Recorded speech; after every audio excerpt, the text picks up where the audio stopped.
గారు మాట్లాడేటప్పుడు ఒక అట్రాక్టివ్ ప్రకటన ఉంది. అదేమిటో అందరం ఆసక్తిగా ఎదురు చూస్తూ ఉన్నాం. ముఖ్యమంత్రి గారి సందేశంలో అంతర్భాగంగా ఉంటుంది ఆ ప్రకటన అని తెలియజేస్తూ ఐ రిక్వెస్ట్ శ్రీ కోమటిరెడ్డి వెంకటరెడ్డి గారు, honourable minister for roads, buildings and cinematography for his message.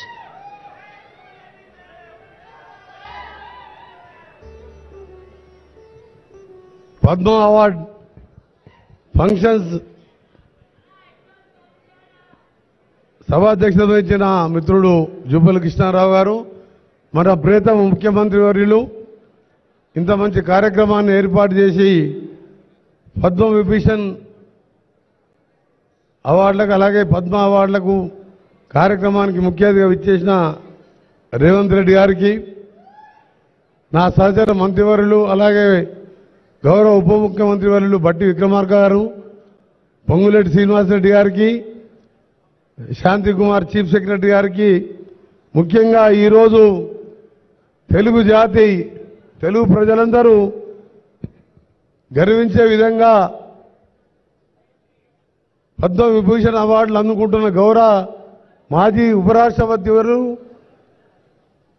తెలుగుదనానికి Telugu ఉట్టిపడే విధంగా మచ్చలేని రాజకీయ నాయకునిగా ఉపరాష్ట్రపతిగా పనిచేసిన గౌరవ వెంకయ్య నాయుడు గారికి నా పక్షాన, తెలంగాణ ప్రజల పక్షాన, తెలుగు ప్రజల పక్షాన వారికి శుభాకాంక్షలు తెలియజేసుకుంటూ, అలాగే నేను నచ్చే నాయకుడు, నా అభిమాన సినిమా హీరో, మెగాస్టార్ అంటే నాకు సినిమాలంటే బాగా ఇష్టం కాబట్టి చిన్నప్పటికెళ్ళి చిరంజీవి గారు ప్రతి సినిమా చూస్తూ ఈరోజు వారు పద్మ విభూషణ్ అవార్డు తీసుకున్నప్పుడు వారి సత్కారంలో నేను పాల్గొనడం నిజంగా నా అదృష్టంగా భావిస్తూ, చిరంజీవి గారి నుంచి వారు ఒక నటుడే కాదు, బ్లడ్ బ్యాంక్ లాంటిది ఒక సంస్థను స్థాపించి లక్షలాది మందికి ప్రాణదానం చేసిన ఒక మంచి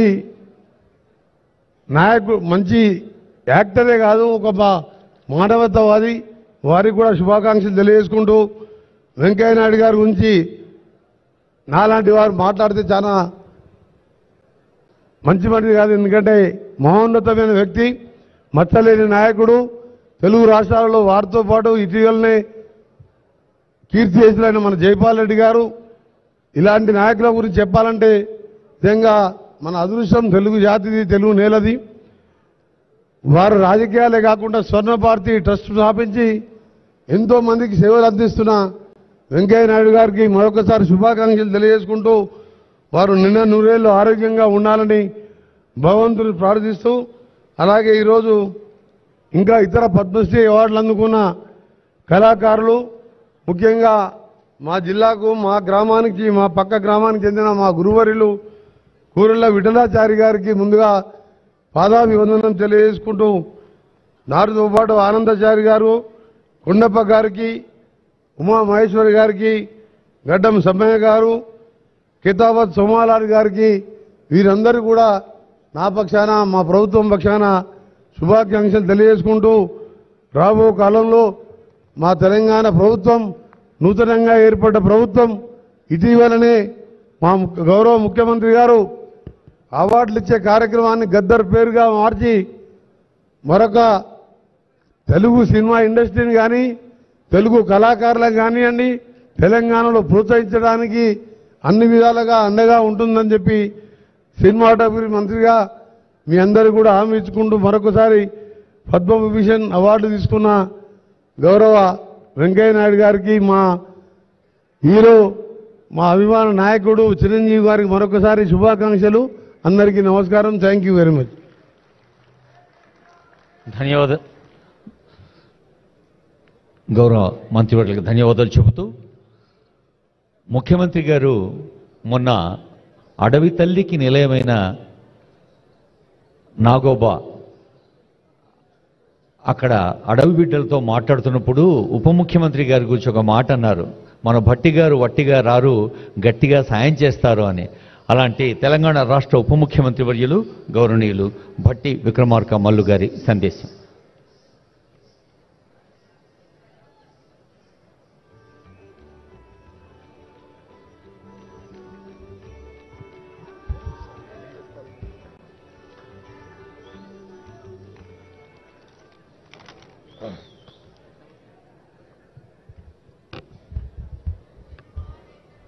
సభాధ్యక్షులు సోదరులు రాష్ట్ర మంత్రివర్యులు శ్రీ జూపల్లి కృష్ణారావు గారికి, రాష్ట్ర ముఖ్యమంత్రి వర్యులు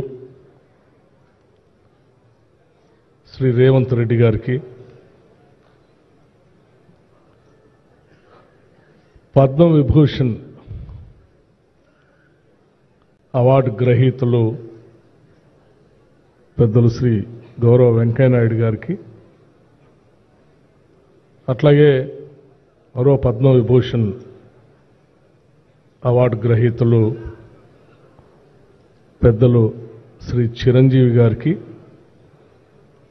నాతోటి మంత్రివర్గ సహచర మిత్రులు శ్రీ కోమటిరెడ్డి వెంకటరెడ్డి గారికి, అట్లాగే మరొక మంత్రివర్గ సహచరులు శ్రీ పొంగులేటి శ్రీనివాసరెడ్డి గారికి, రాష్ట్ర ప్రభుత్వ సలహాదారులు శ్రీ వేం నరేందర్ రెడ్డి గారికి, పద్మశ్రీ అవార్డు గ్రహీతలు శ్రీ వేలు ఆనందాచారి గారికి, శ్రీ దాసరి కొండప్ప గారికి, శ్రీమతి ఉమామహేశ్వరి గారికి, శ్రీ గడ్డం సమ్మయ్య గారికి, శ్రీ సోమలాల్ గారికి, శ్రీ కూరేళ్ల విఠలాచార్య గారికి, అట్లాగే వేదిక మీద ఉన్నటువంటి మా చీఫ్ సెక్రటరీ శాంతి కుమార్ గారికి, ఇతర ఉన్నతాధికారులకి, కార్యక్రమానికి ఇచ్చేసినటువంటి ఇతర సహచర మిత్రులకి, పెద్దలందరికీ కూడా ముందుగా నా హృదయపూర్వకమైనటువంటి నమస్కారాలు. పద్మ అవార్డు గ్రహీతలందరికీ కూడా రాష్ట్ర ప్రభుత్వం నుంచి అభినందనలు తెలియజేయటమే కాకుండా తెలుగువారికి ఇంతమందికి భారతదేశం గర్వించదగేటువంటి అవార్డులు పొందటం అనేది ఈ రాష్ట్రానికి గర్వకారణంగా రాష్ట్ర ప్రభుత్వం భావించి ఈరోజు వారిని గౌరవించుకునేటువంటి కార్యక్రమాన్ని రాష్ట్ర ప్రభుత్వం నుంచి ఏర్పాటు చేయడం జరిగింది. పద్మశ్రీ అవార్డులు పొందినటువంటి వాళ్ళందరూ కూడా ఎక్కడో మారుమూల ప్రాంతాల్లో గుర్తించబడినటువంటి ఆయా ప్రాంతాల్లో ఉన్నటువంటి వాళ్ళని గుర్తించి గౌరవించి ఈ అవార్డులు ఇవ్వటం అనేదాన్ని రాష్ట్ర ప్రభుత్వం నుంచి సంపూర్ణంగా అభినందించడమే కాకుండా ఆనందాన్ని కూడా వ్యక్తపరుస్తూ ఉన్నాం. వారందరి నైపుణ్యం, కళా నైపుణ్యం, ఒక్కొక్క రంగాల్లో వారికి ఉన్నటువంటి విశిష్టతని గుర్తించి ఈరోజు భారత ప్రభుత్వం వారందరినీ గౌరవించింది.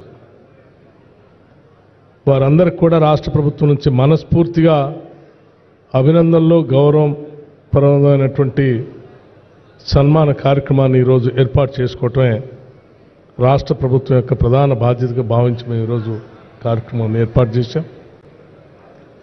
సరే, పద్మవిభూషణ్కి సంబంధించి వేదిక మీద ఉన్నటువంటి ఇద్దరు పెద్దలు కూడా రెండు రంగాల్లో వారు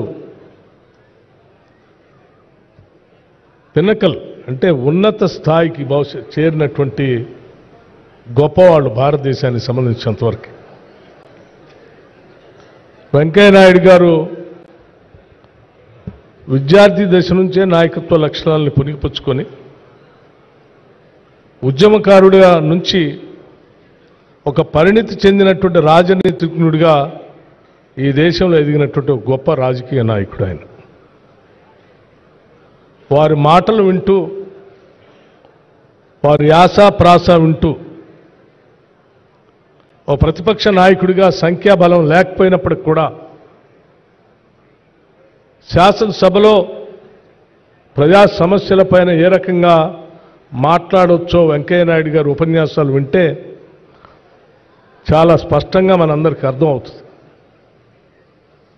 రాజకీయాల్లో ప్రతిపక్షంలో ఉన్నా ప్రభుత్వంలో ఉన్నా కానీ చెప్పాలనుకున్నటువంటి అంశాలని ముక్కుసూటిగా స్పష్టంగా, అంటే భాషలో ఎక్కడ కూడా తిట్ల పురాణానికి తావు లేకుండా వేలెత్తి చూపించినటువంటి నాయకుల్లో బాగా స్పష్టంగా కనపడే నాయకుడు మనకి వెంకయ్యనాయుడు గారు.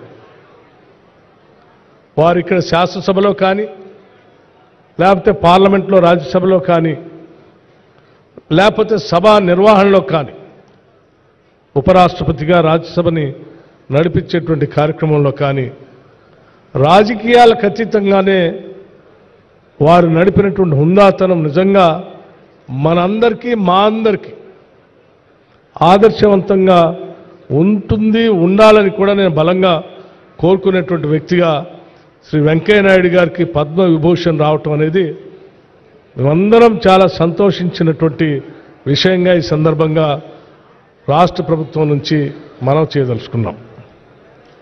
అలాగే వెంకయ్యనాయుడు గారు మాట్లాడుతూ నేను రిటైర్డే కానీ టైర్డ్ కాలేదని చెప్పారు. I'm retired but not tired అన్నారు. అంటే నిజంగా వారి విజ్ఞానం, ముఖ్యంగా ప్రజాస్వామ్య దేశంలో రాజకీయ పార్టీలు ఏ రకంగా ఉండాలి అని చెప్పే దాంట్లో వారి నుంచి చాలా అంశాలు నేర్చుకోవాల్సినటువంటి అవసరం ఉందని భావిస్తూ ఉన్నాను నేను. అట్లాగే చిరంజీవి గారి గురించి ఎంత చెప్పినా తక్కువే. సినిమా రంగంలో ఎటువంటి బ్యాక్గ్రౌండ్ లేకుండా వారు ఇంత ఉన్నత స్థాయిని, ఒక మెగాస్టార్ స్థాయికి ఎదగటం అనేది స్వయం కృషితో ఎవరైనా సాధించాలి అనేటువంటి పట్టుదల ఉంటే నాలాగా సాధించవచ్చు అని చెప్పి వారు మనందరికీ ఇన్స్పిరేషన్ ఇచ్చినటువంటి ఒక గొప్ప కథానాయకుడు. సరే, చాలామంది కథానాయకుడిగా సినిమా రంగంలో ప్రవేశించి కథానాయకులుగా ఉంటారు. కానీ చిరంజీవి గారు కథానాయకుడిగానే కాదు, విలన్గా, క్యారెక్టర్ ఆర్టిస్ట్గా రకరకాలైనటువంటి క్యారెక్టర్ చేస్తూ అంతిమంగా కథానాయకుడిగా తిరుగులేని మెగాస్టార్గా ఈ దేశంలో ఎదిగినటువంటి ఏకైక హీరో ఎవరైనా ఉన్నారంటే అది చిరంజీవి గారు అనుకుంటున్నాను.